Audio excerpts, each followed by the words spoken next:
Vous savez, parfois, dans mon cabinet, il y a ce petit silence avant qu'un patient ne se décide enfin à poser la question.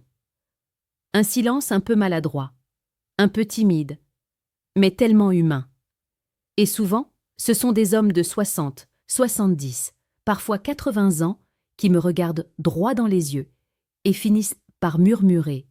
« Docteur, dites-moi franchement, est-ce que c'est encore normal d'avoir envie de me masturber à mon âge ?»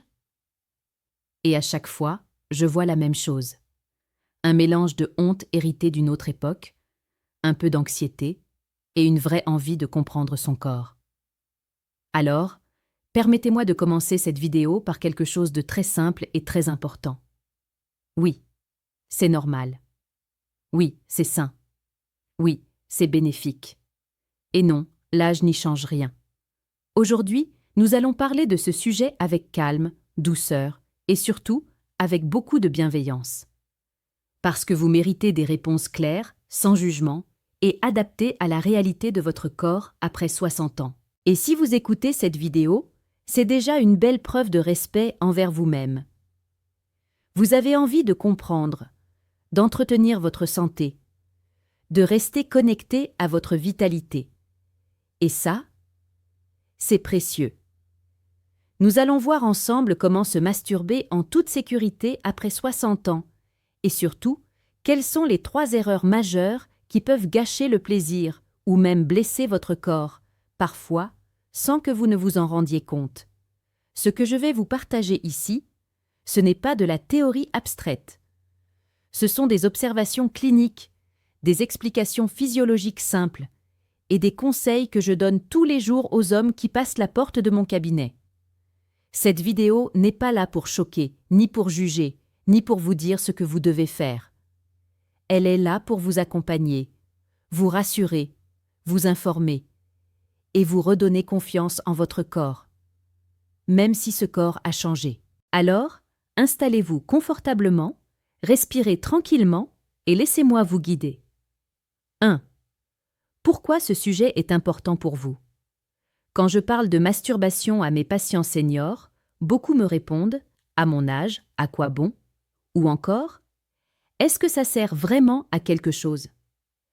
La réponse est très claire « oui, cela sert à quelque chose ». Plusieurs même. Avec l'âge, certaines fonctions du corps ont besoin d'être entretenues pour rester dans les meilleures conditions possibles. Comme on marcherait un peu chaque jour pour entretenir ses articulations.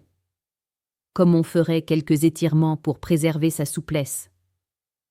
La masturbation fait partie de ces pratiques simples, naturelles, qui contribuent à améliorer la circulation sanguine dans le pénis, maintenir les tissus érectiles actifs, entretenir la prostate, réduire le stress, favoriser un meilleur sommeil, renforcer l'image de soi, préserver une connexion vivante avec son corps. Contrairement aux idées reçues, ce n'est pas quelque chose d'adolescent ou d'immature. C'est une hygiène intime, une gymnastique douce, une façon saine de maintenir l'équilibre hormonal et émotionnel. Le problème, ce n'est pas l'acte en lui-même. Le problème, ce sont les mauvaises habitudes que beaucoup d'hommes conservent parce qu'ils ne savent pas qu'elles sont devenues inadaptées à leur âge. Aujourd'hui, nous allons les corriger ensemble. 2. Comprendre les changements du corps après 60 ans. Avant d'entrer dans les erreurs, il faut comprendre ce qui change réellement. Votre corps n'est plus celui que vous aviez à 20 ans. Et ce n'est pas un drame. Ce n'est pas un signe de fin. C'est simplement l'évolution naturelle de la biologie. Après 60 ans, la peau devient plus fine et moins élastique. Les tissus du pénis sont plus sensibles au frottement. La lubrification naturelle diminue. Les vaisseaux sanguins réagissent plus lentement. L'érection peut mettre plus de temps à venir. L'orgasme est souvent différent. Plus doux, moins explosif, mais plus profond. Et surtout, votre système nerveux ne réagit plus au stress de la même manière. Autrement dit, si vous vous pressez, si vous vous contractez, si vous forcez, votre corps se bloque au lieu de s'ouvrir. C'est pour cela que tant d'hommes me disent je ressens moins de choses, ou c'est plus long, ou je suis moins sensible. Ce n'est pas une fatalité, c'est simplement un signe que vous devez adapter votre approche, et je vais vous montrer comment faire. 3. Les 3 erreurs qui peuvent vraiment poser problème. Nous allons maintenant entrer dans le cœur du sujet. Ces 3 erreurs, je les vois constamment, année après année, chez des hommes qui pourraient profiter d'une sexualité saine, mais qui se blessent ou se frustrent sans comprendre pourquoi. Erreur numéro 1. Aller trop vite. Dans notre société, beaucoup d'hommes ont été habitués à faire vite. Faire vite pour ne pas déranger. Faire vite pour ne pas être surpris. Faire vite parce qu'on pense que c'est un acte caché, presque interdit.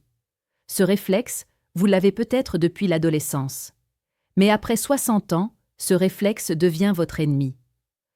Quand vous allez trop vite, votre respiration se bloque, vos muscles se contractent, vos vaisseaux sanguins se resserrent, votre cerveau reste en mode vigilance, la circulation vers le pénis diminue, la peau se fragilise et le plaisir baisse automatiquement. Votre corps a besoin du contraire. Il a besoin de douceur, de lenteur, de relâchement. Si vous prenez 1 minute ou 2 pour respirer profondément avant de commencer, vous verrez déjà une différence. Une respiration lente, ventrale, profonde, permet d'apaiser le système nerveux, de détendre l'abdomen, de relâcher le plancher pelvien, de favoriser la dilatation des vaisseaux et d'augmenter naturellement la sensibilité. Ce n'est pas un détail. C'est un changement majeur qui transforme complètement l'expérience. Erreur numéro 2, utiliser trop de pression. Beaucoup d'hommes me disent « je sens moins bien, alors je serre plus fort ». C'est logique, mais c'est une erreur.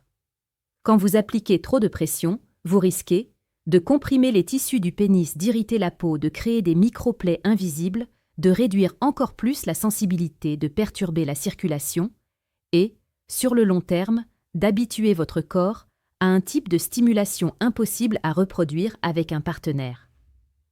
C'est ce que certains appellent, de façon imagée, le syndrome du point de fer. Votre corps n'est pas fait pour supporter une stimulation brutale ou mécanique. Il a besoin de variété, de douceur, de rythme qui respire. Je le répète à mes patients. Votre pénis n'est pas un outil. C'est un tissu vivant, délicat, sensible. Pour retrouver la sensibilité, il faut relâcher la pression, utiliser un lubrifiant adapté, laisser la peau glisser naturellement, favoriser les mouvements larges et amples, écouter les réactions de votre corps. Au début, cela peut sembler moins fort, mais au fil des jours, vous allez redécouvrir des sensations plus fines, plus profondes, plus authentiques. Erreur numéro 3. Oubliez la dimension émotionnelle. Celle-ci est la plus silencieuse, mais parfois la plus destructrice. Beaucoup d'hommes de plus de 60 ans ont grandi dans un environnement où la sexualité en solo était associée à la honte, le secret, le péché, la culpabilité, le jugement. Et même si vous n'y pensez pas consciemment, ces émotions restent dans le corps. Elles se logent dans les muscles, dans la respiration, dans l'image de soi. J'ai vu des centaines d'hommes persuadés qu'ils ne ressentent plus rien, alors qu'en réalité, leur corps se contracte par autocensure. La sexualité, même en solo, est profondément liée à l'estime de soi, à l'acceptation, au regard qu'on porte sur ses propres transformations. Pour retrouver une connexion fluide, il faut accepter 2 choses. Votre corps change. Et ce n'est pas une faiblesse. Vous avez le droit de prendre soin de vous, même à 60, 70 ou 80 ans. Quand vous abordez votre corps avec respect, sans jugement, la détente revient. Et avec la détente, le plaisir revient aussi. 4. Comment pratiquer en toute sécurité après 60 ans? Maintenant que nous avons vu les erreurs, passons aux solutions pratiques. Voici une routine saine, douce, simple, que je recommande souvent. 1. Préparez un espace calme. Pas besoin de mettre des chandelles. simplement un lieu où vous ne serez pas dérangé.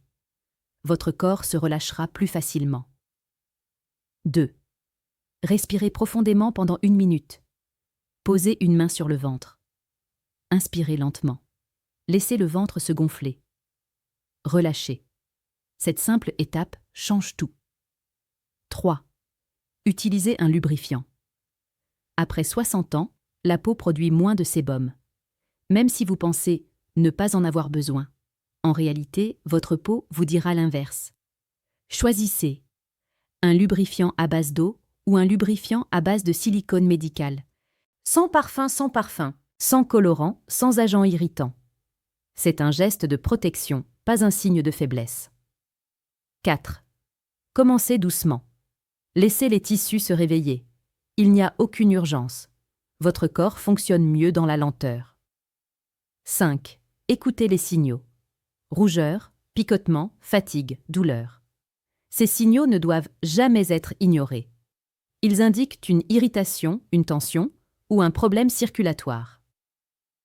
Si les symptômes persistent, consultez. 6. Variez les mouvements. L'idée n'est pas d'augmenter la force, mais de diversifier les sensations. Mouvement lent, variation de rythme, changement de pression très douce, stimulation du gland, stimulation du frein, exploration des zones autour. Votre sensibilité s'améliorera au fil du temps.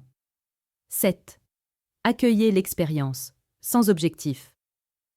Vous n'êtes pas là pour atteindre un score, vous êtes là pour prendre soin de vous. Si l'orgasme vient, très bien. S'il ne vient pas, ce n'est pas grave. La détente et la circulation sanguine sont déjà des bénéfices majeurs. 5. Question fréquente que mes patients me posent. Docteur, à quelle fréquence est-ce normal?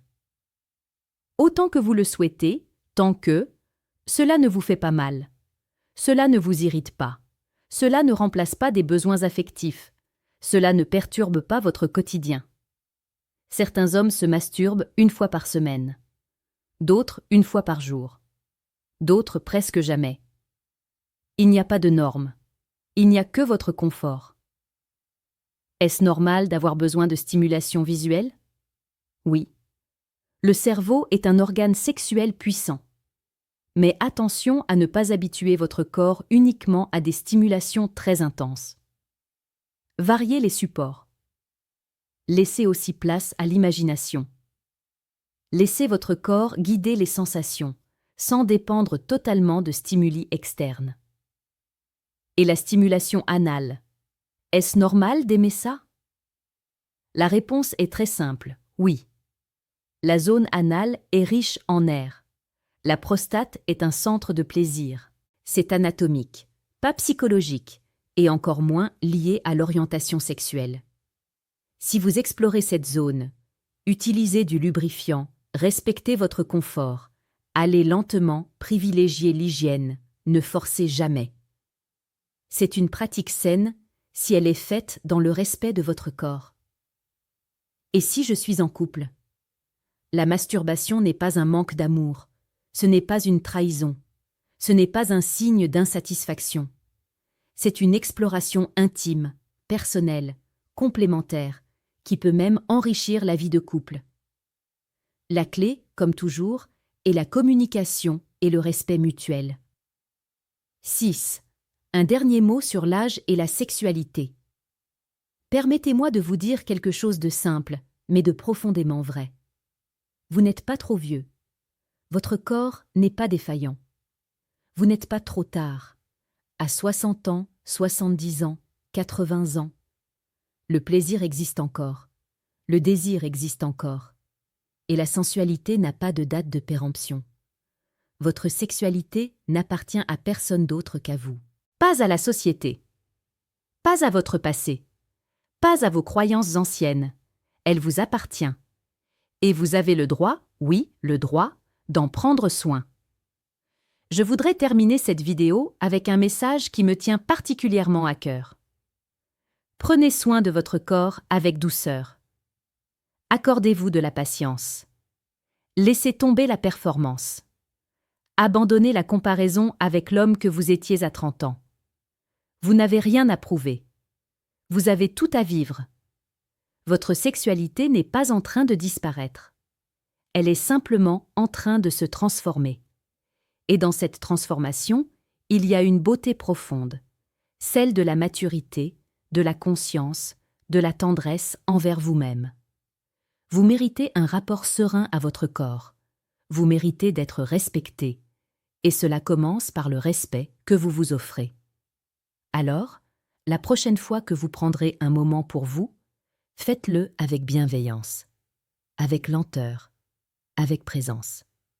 Parce que votre plaisir compte. Votre vitalité compte. Et votre santé intime mérite toute votre attention. Je suis heureux d'avoir pu vous accompagner aujourd'hui. Prenez soin de vous, avec douceur, toujours.